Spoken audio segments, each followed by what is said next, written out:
बातमी आहे अंतरिम अर्थसंकल्पासंदर्भात अयोध्या श्रीनगरामध्ये देखील महाराष्ट्र भवन होणार। अंतरिम अर्थसंकल्पामध्ये अजित पवार यांनी ही घोषणा केलेली आहे। आज अंतरिम अर्थसंकल्प मांडण्यात आला। या अर्थसंकल्पामध्ये आता अयोध्या श्रीनगरमध्ये देखील महाराष्ट्र भवन होणार अशी घोषणा अजित पवार यांनी केली आहे।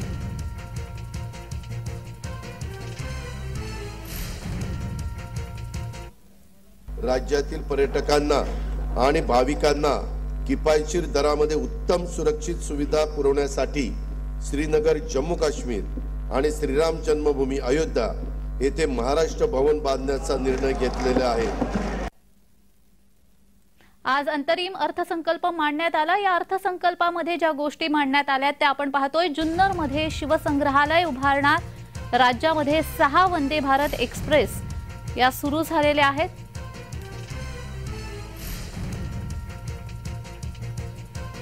सागरी मार्गाचं काम अंतिम टप्प्यात आलेलं आहे।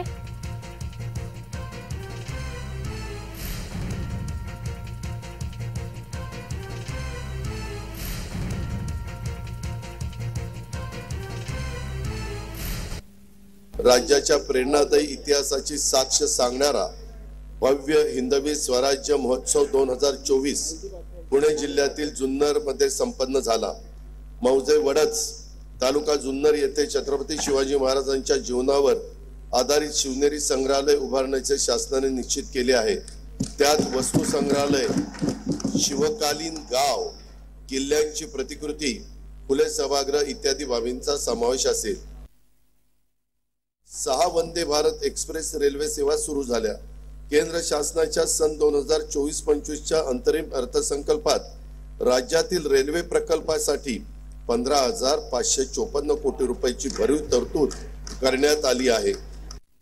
माननीय पंतप्रधान महोदयांच्या संकल्पास अनुसरून राज्याच्या अर्थव्यवस्थेचे आकारमान $1 ट्रिलियन करण्यासाठी महाराष्ट्र आर्थिक सल्लागार परिषदेच्या दिशादर्शक अहवालानुसार विकास धोरणांची प्रभावी अंमलबजावणी करण्यात येत आहे।